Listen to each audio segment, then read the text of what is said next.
buenos días a todos nuestros televidentes. Bienvenidos al noticiero Orientémonos, un noticiero pensado para la educación y formación de las familias colombianas.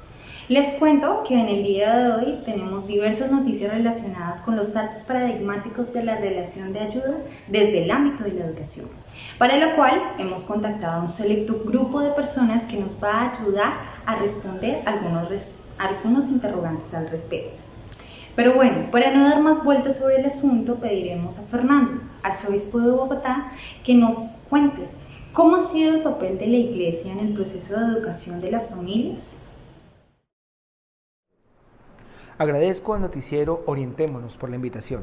Y bueno, para dar respuesta a su pregunta, debo comentar que desde tiempos memorables la Iglesia ha sido una de las instituciones que ha realizado el ejercicio de la educación en el contexto de nuestro país, donde hemos transmitido valores, normas y tradiciones que han ido guiando el comportamiento de nuestra sociedad, siendo para nosotros tan importante conservar los principios como el de la unión marital, las familias, la educación integral para los hijos y una vida en la fe.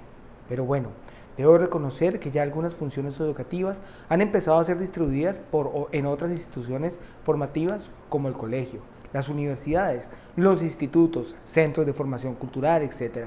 Y allí ya no están educando en la importancia de tener una vida adscrita a la espiritualidad, sino que se han encargado de formar en unos saberes más propios de la ciencia y la tecnología.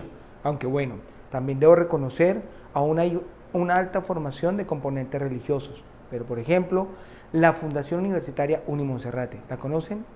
En ella, por ejemplo, se educa en la formación profesional, pero también desde diferentes espacios se integran algunos principios de la educación cristiana. Deberían conocerla.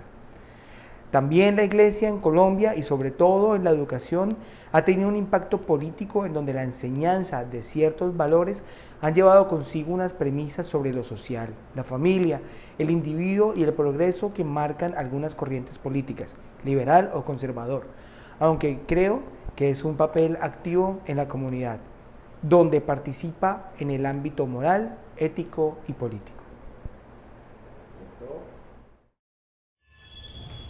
Agradecemos al arzobispo por su participación.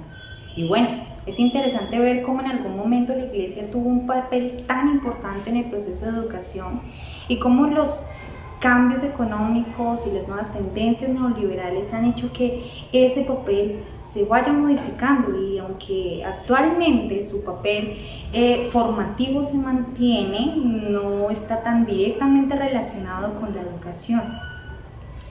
Y bueno, claramente iremos a conocer de esa universidad que usted nos comenta. Pero bien, ahora quisiéramos conocer cuál ha sido el papel del Estado en el proceso de educación de las familias. Para responder a este interrogante hemos contactado a Luis, estudiante de 10º semestre de la Universidad Nacional. Vamos allí. Gracias por la oportunidad que me dan de hacer parte de este noticiero. Referente al cuestionamiento, el Estado ha tenido una serie de cambios. De hecho, al principio sus funciones estaban ligadas bajo los intereses de la Iglesia, actuando Iglesia y Estado como una unidad en la formación de la moral y los principios de los estudiantes.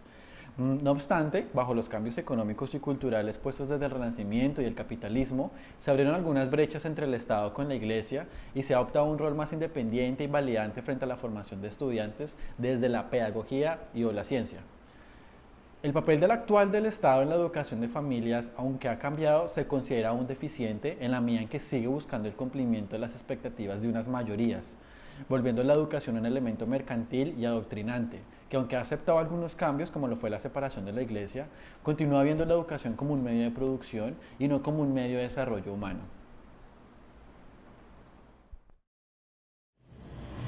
Gracias a Luis por su participación. Creo que ha sido muy crítico y educativo lo que ha compartido en esta oportunidad. Y bueno, esperemos que el Estado continúe garantizando estos espacios democráticos y preferentes en lo referente a la educación, sin ningún interés político o económico de por medio.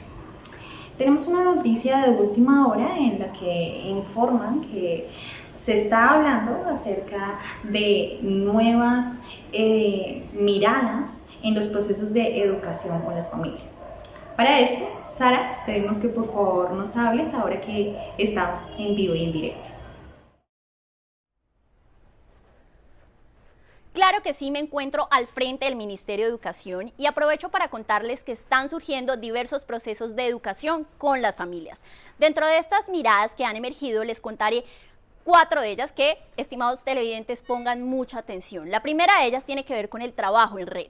Implica 2 aspectos. El primero, que el sistema debe ser abierto. ¿Esto qué quiere decir? Que admite ingreso y egreso de quienes componen la red y permite el cambio en las funciones de cada singularidad.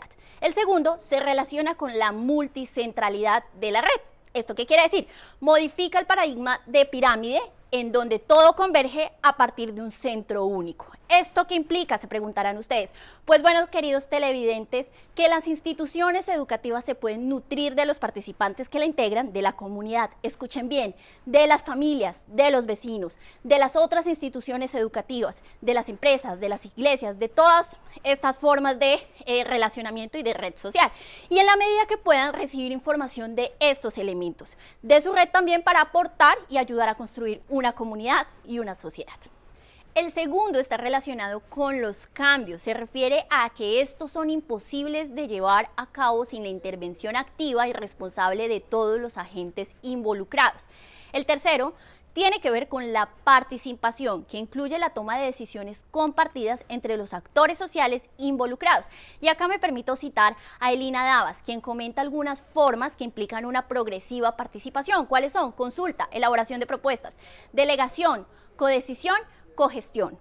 El cuarto y último está relacionado con las nuevas posibilidades de conexión, que implica necesariamente la legalización de los saberes de todos, la búsqueda activa entre los integrantes de la red social para que en lugar de cerrar el campo de responsabilidades, este se ensanche. Esperemos que esto tenga un impacto cada vez más fuerte en las diferentes instituciones para que en vez de cerrar las brechas, podamos abrirlas y crear un sentido de pertenencia a una comunidad educativa y social que se ayuda, se soporta y se autogestiona.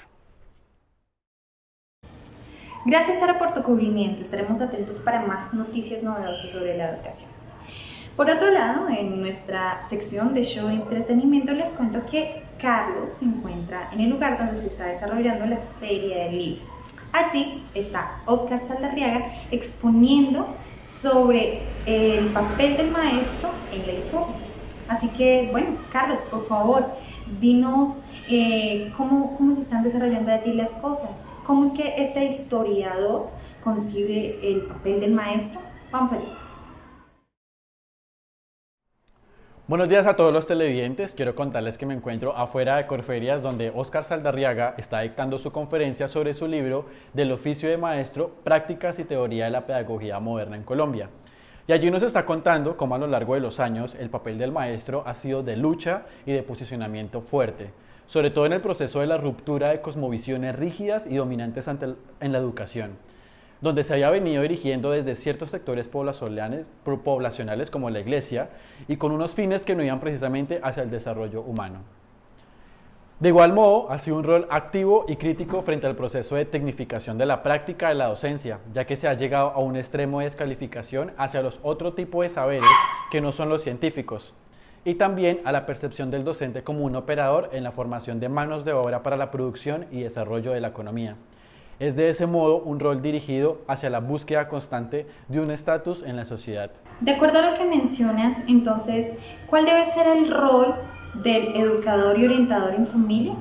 Claro que sí, es la de un sujeto social, consciente de sus potencias como ciudadano y conocimiento, y asimismo como alguien que trabaja con otros sujetos sociales que conforman un sistema de apoyo, un sistema que también tiene derechos y deberes como ciudadanos, que piensa políticamente, que tiene una moral, que tiene la capacidad de aprender y que tiene recursos para autogestionarse, ubicándolo en la postura de respeto y entendimiento de las creencias políticas y religiosas y empoderándolo en su autonomía.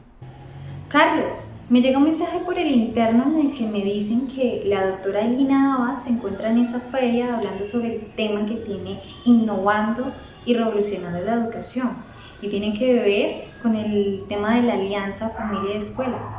¿Quisieras por favor comentarnos qué más es lo que la doctora allí comenta? Claro que sí, la autora está trayendo en su conferencia la perspectiva de redes y con ello el concepto de red interna y red externa. La red interna es entendida como la visualización de elementos que integran una organización. Para el fortalecimiento de la red interna en las instituciones educativas, se propone un trabajo de capacitación en procesos y no en contenidos. Es decir, que para la educación, el fortalecimiento de la red interna debe estar en función de ¿qué? Primero, favorecer espacios que permitan la toma de decisiones. Segundo, construir escenarios que posibiliten la identificación y el análisis de diferentes perspectivas sobre un problema. Tercero, plantear y evaluar alternativas a un problema.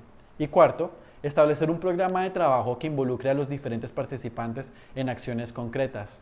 Quinto, construir espacios de integración de grupo, construyendo identidad y pertenencia.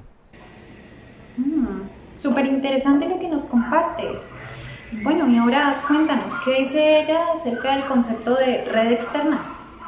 Por último, el concepto de red externa es comprendido desde aquellas organizaciones y o sistemas que rodean la escuela u otra institución. La autora menciona el valor de las conexiones que se pueden realizar con sistemas de un contexto desde el compartimiento de saberes, mejoramiento de procesos y la satisfacción de necesidades de los integrantes de un sistema de manera óptima. Para el fortalecimiento de una red externa, la autora propone visualizar las dificultades y debilidades del sistema de manera interna para luego confrontarlas con las relaciones que se puedan construir con otros sistemas en la relación y así poder trabajar en red.